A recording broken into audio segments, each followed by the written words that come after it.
आज हम बात करेंगे म्यूचुअल फ़ंड के बारे में। म्यूचुअल फंड्स क्या है और सबसे ज़रूरी बात, हमें इन्वेस्ट करते वक्त कौन सी म्यूचुअल फ़ंड में इन्वेस्ट करना चाहिए, म्यूचुअल फ़ंड को कैसे इवैल्यूएट करना चाहिए, ऐसे कुछ ज़रूरी टॉपिक्स पे हम बात करेंगे। हेलो एवरीवन, स्वागत है आपका हमारे channel A to Z of money पे। म्यूचुअल फंड्स इंडिविजुअल इन्वेस्टर को वैरायटी ऑफ सिक्योरिटीज़ में सेम टाइम इन्वेस्ट करने का मौका देते हैं। Mutual fund is a team of people जो आपसे पैसे लेते हैं, डिफरेंट इन्वेस्टमेंट ऑप्शन पे रिसर्च करते हैं और आपके पैसे सही सिक्योरिटीज़ में इन्वेस्ट करते हैं और आपकी इन्वेस्टमेंट आपको बढ़ा के देते हैं। इसके बदले वो आपसे फीस लेते हैं। This is mutual fund in simple terms. Mutual fund के फ़ायदे देखते हैं। Mutual funds variety of securities में इन्वेस्ट करते हैं जिससे रिस्क डाइवर्सिफाई होती है। यदि एक सिक्योरिटी का वैल्यूएशन घटता है तो दूसरे इन्वेस्टमेंट से मिला हुआ रिटर्न उसे बैलेंस आउट करता है और आपको अच्छा रिटर्न मिलता है। म्यूचुअल फंड के फंड मैनेजर्स इन्वेस्टर्स के ओर से इन्वेस्टमेंट का डिसीजन लेते हैं जिससे हमारा टाइम बच जाता है और जिन लोगों को शेयर मार्केट की ज़्यादा जानकारी नहीं है वो भी अपने पैसे म्यूचुअल फंड के थ्रू शेयर मार्केट में डाल सकते हैं, क्योंकि यहाँ मार्केट इवैल्यूएट करने की ज़वाबदारी म्यूचुअल फंड की होती है। वो आपके बिहाफ में सारी रिसर्च करके आपके पैसे डिफरेंट सिक्योरिटीज़ में डालते हैं।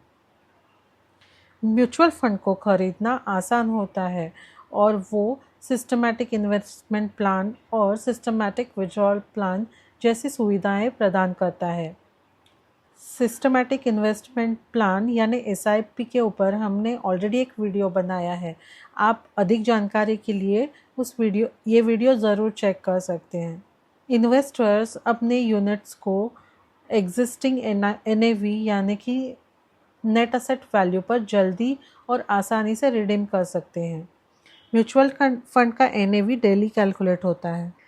ये रहे म्यूचुअल फंड के कुछ फ़ायदे। म्यूचुअल फंड की कुछ कमियां भी है जो हम अभी जानते हैं, जैसे कि म्यूचुअल फंड से जुड़ी फीस होती है, मैनेजमेंट फ़ी, एंट्री एग्जिट लोड जो रिटर्न्स को कम करता है। सो म्यूचुअल फंड में इन्वेस्ट करने से पहले उसकी एंट्री फ़ी, एग्जिट लोड, ये सब चीज़ें या कौन से फ़ीस वो आपको लगाने वाले हैं उसकी जानकारी ले लेना ज़रूरी है।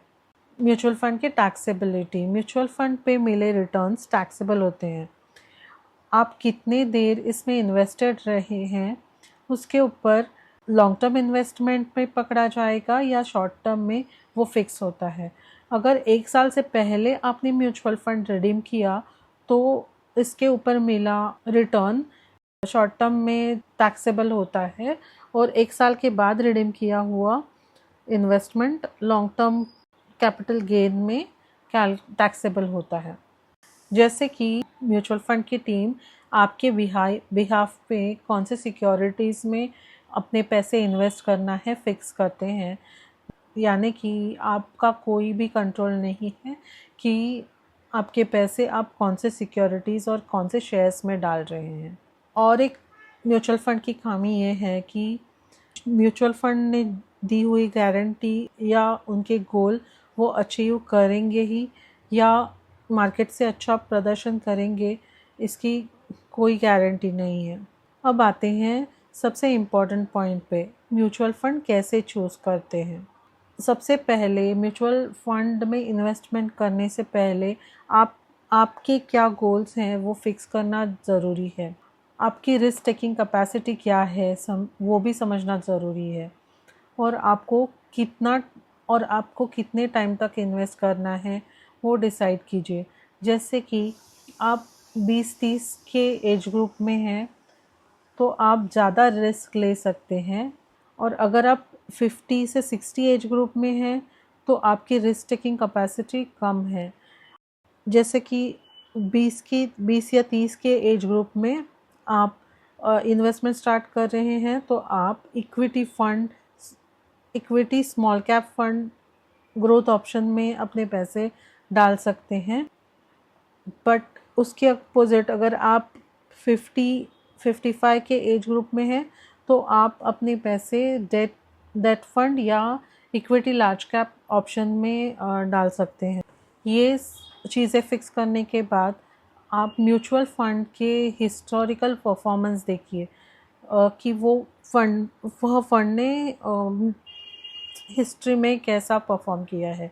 ये सारे रिटर्न्स और ये सारे डिटेल आपको म्यूचुअल फंड के साइट पे मिल सकते हैं या मनी कंट्रोल या वैल्यू रिसर्च जैसे वेबसाइट पे आपको ये इन्फॉर्मेशन मिल जाएगी कि रिटर्न कितना है। Other things that you should consider are funds expense ratio और फंड मैनेजर कौन है, फंड मैनेजर का फंड संभालने का एक्सपीरियंस कितना है। ये सब चीज़ें इवैल्यूएट करना ज़रूरी है। ये सब चीज़ इवैल्यूएट करने के बाद एक सही म्यूचुअल फंड पे आप पहुंच सकते हैं। Last but not the least, आपके सारे पैसे एक ही म्यूचुअल फंड में मत रखिए और म्यूचुअल फंड के साथ साथ दूसरे भी ऑप्शंस के बारे में ज़रूर सोचिए, जैसे कि PPF, bank, fix deposit etcetera. ये है म्यूचुअल फंड का इंट्रोडक्शन वीडियो। नेक्स्ट वीडियो में different types of mutual fund की इंफॉर्मेशन लेंगे और उस टाइप में कुछ टॉप म्यूचुअल फंड की इंफॉर्मेशन हम इस आपसे शेयर करेंगे। चलिए तो फिर मिलेंगे अगले वीडियो में बहुत सारी इंफॉर्मेशन के साथ। Take care, bye bye.